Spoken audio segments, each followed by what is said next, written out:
Shalom, oras mabata haganupan kuria di KPS Banjarmasin Nahiholongan. Mahite kesempatan on hanami mewakili majelis jemaat sihol pada skon selamat hari Minggu mahubata haganupan. Pemban bani kondisi ni dunia sundahan on alani virus corona markebatian mahita tong irumah tatene. Sowan na dot kita dalani bani piga-piga minggu na lewat. Ulang sunaha hurta tetap ma dalani hita per mingguata markebatian hita irumah tabe. Masih tunggu-tungguan mahita Bapak Inang asehaganuk pagorani kuriata sehat-sehat dan sabar mandopakon nama saon. Tuhan tama naman ramoti hita. Odma hata-hata na boy pada sanami ang godong holi perubahan informasi pasal andigan boy hita markebatian di gereja rap mahita memperdiatehon situasi hulobean on. Ang godong hata nami nahurang hanami mangindo maaf. Horas, selamat hari Minggu. Pas mabata ganupan, selamat hari Minggu, kuria GKPS Banjarmasin Nahiholongan, paima itangar hita, hatani Tuhan, martongko malube hita. Tuhan nai bata, Bapa nami nai surga, pasu-pasuam nami Tuhan, nalaho manangar hatamuin, simarguguh kanami, mendopakon situasi nami sondahanon.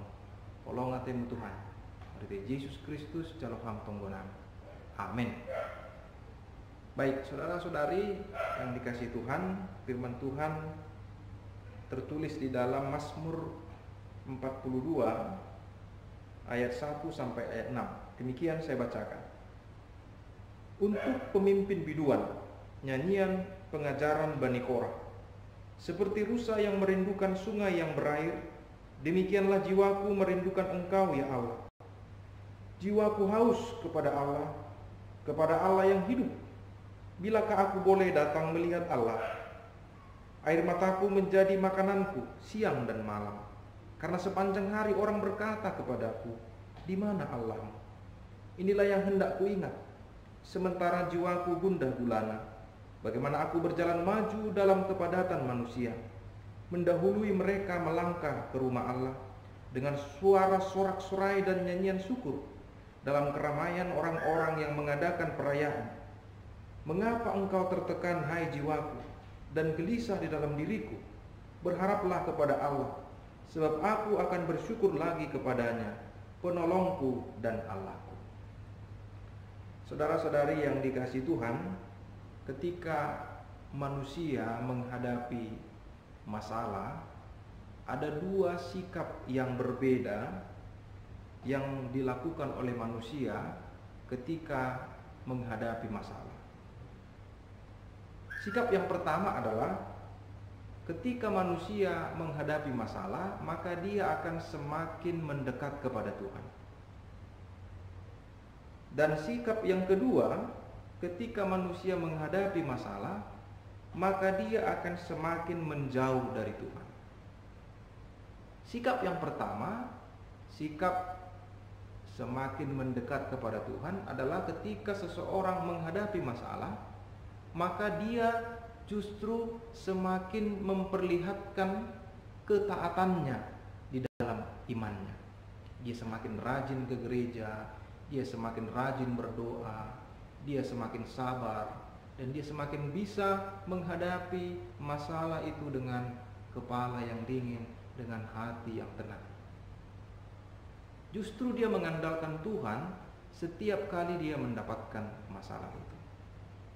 Tetapi sikap yang berbeda yang ditunjukkan oleh manusia yang kedua adalah ketika manusia menghadapi masalah, maka dia akan semakin menjauh. Apakah dia tidak lagi datang ke gereja, malas berdoa, dan sebagainya.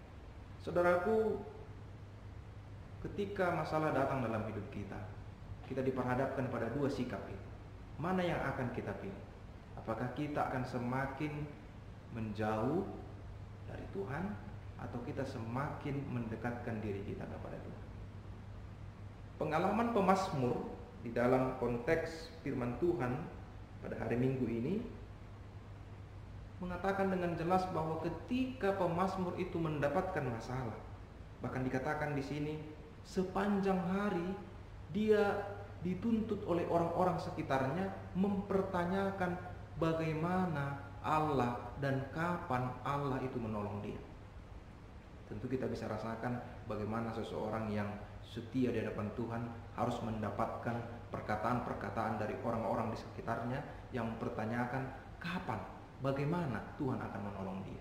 Sama halnya ketika kita menghadapi masalah. Ketika kita punya masalah yang tidak terselesaikan sampai sekarang ini.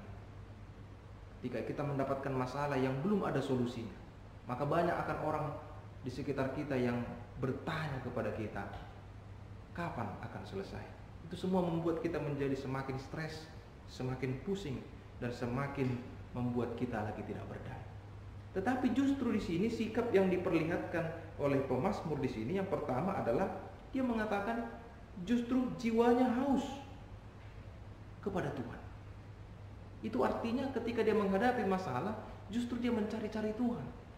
Dia semakin mendekatkan diri kepada Tuhan, dan penting sekali baginya, bagi seorang pemazmur itu untuk datang kepada Tuhan. Ibarat kita haus air, haus dahaga karena kita kekurangan cairan atau kita sudah bekerja dengan lelah, maka kita akan merindukan atau kita ingin sekali meminum air yang segar. Seperti itulah seorang pemazmur yang ketika menghadapi kepahitan, menghadapi masalah, dia merasa jiwanya yang haus itu harus datang kepada Tuhan. Itu sikap yang ditunjukkan oleh pemazmur. Yang kedua adalah dia mengakui kelemahannya. Dikatakan dalam ayat 7, jiwaku tertekan. Di ayat 6 juga dikatakan, jiwaku tertekan. Artinya dia mengaku bahwa dia tertekan. Dia tidak mengada-ngada kondisinya, dia tidak sok jago, dia tidak merasa dirinya hebat. Tapi dia mengaku kelemahannya, bahwa memang dia lemah, bahwa dia memang membutuhkan kekuatan dari Tuhan. Tapi sembari dia mengatakan bahwa jiwaku tertekan, dia juga mengatakan bahwa dia berharap. Itu artinya saudaraku, pemazmur ini menunjukkan sebuah sikap yang lengkap. Sikap yang rendah hati, yang mengakui kelemahan, sekaligus juga sikap yang berpengharapan. Inilah yang kita butuhkan, sikap-sikap yang kita butuhkan sekarang ini, saudaraku. Virus corona yang tidak selesai hingga sekarang, belum mendapatkan solusi hingga sekarang, yang kita tunggu-tunggu kapan akan selesai, membutuhkan sikap-sikap yang benar yang ditunjukkan oleh kesaksian pemazmur ini. Yang pertama tadi dikatakan adalah bahwa kita harus terus datang kepada Tuhan. Meskipun ibadah itu dipindahkan ke rumah-rumah, tapi semangat kita untuk berdoa, untuk berseru, memanggil Tuhan, berdoa, beribadah dengan keluarga, itu juga merupakan jalan bagi kita untuk datang kepada Tuhan. Yang kedua adalah kita juga harus mengaku bahwa kita ini orang yang lemah, sehingga kita memberikan diri kita sepenuhnya untuk patuh terhadap aturan-aturan yang diberikan kepada kita sekarang. Contoh yang paling nyata adalah bagaimana kita menjaga jarak, bagaimana kita harus menjaga kondisi daya tahan tubuh kita lebih baik lagi, bagaimana kita harus menuruti anjuran pemerintah, baik pemerintah daerah maupun pusat. Sehingga melalui itu kita mengaku bahwa kita ini lemah, kita rentan, sehingga kita tidak gampang untuk menyepelekan atau menganggap remeh sebuah persoalan. Namun di balik itu juga bukan berarti kita menyerah, tetapi kita justru berharap kepada Tuhan. Dan inilah yang penting, jangan sampai kita kehilangan harapan. Mungkin sudah banyak orang yang mengalami keputusasaan oleh karena virus corona, tapi saya berharap dan saya berdoa bagi seluruh jemaat dan bagi saudara-saudara yang mendengarkan khotbah melalui video YouTube ini, janganlah berputus asa, tetaplah berharap kepada Tuhan. Saudaraku, semua masalah tidak ada yang permanen. Semua kepahitan tidak ada yang permanen. Pasti akan ada akhirnya, akan ada ujungnya. Hanya saja kita diuji untuk diproses dalam setiap waktu dalam setiap kesempatan yang diberikan oleh Tuhan kepada kita.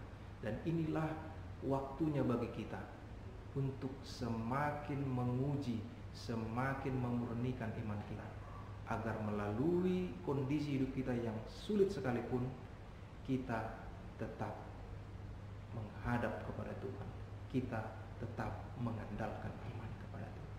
Semoga kita semua diberikan ketahanan untuk menghadapi masa-masa sulit sekarang ini, dan kita semua berdoa agar virus corona ini dapat segera berakhir. Tuhan memberkati kita semua. Amin. Tuhan Allah Bapa kami yang ada di sorga, kami bersyukur Tuhan masih bisa mendengarkan firman-Mu. Biarlah firman-Mu itu menerangi hati pikiran kami, menunjukkan kami petunjuk jalan yang benar, sehingga kami tidak putus asa dan kami melakukan hal-hal yang benar, sikap-sikap yang benar yang kami tunjukkan, seperti seorang pemazmur yang menceritakan kisah hidupnya, bagaimana dia menghadapi tekanan, namun dia tetap merindukan Tuhan, dia tetap mengandalkan Tuhan.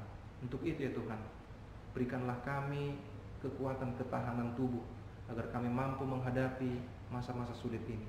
Dan berikanlah seluruh jemaat-Mu, seluruh orang percaya, pengharapan, agar kami tetap Tuhan berharap hanya kepada Tuhan saja, dan Tuhanlah yang menolong kami, karena kami percaya Tuhan adalah Tuhan yang Maha Kuasa. Terima kasih Tuhan. Demikian juga seluruh jemaat GKPS Banjarmasin, baik orang tua, baik anak-anak, dari yang balita hingga yang dewasa. Berkati semua kami Tuhan, satu persatu, jaga kami Tuhan.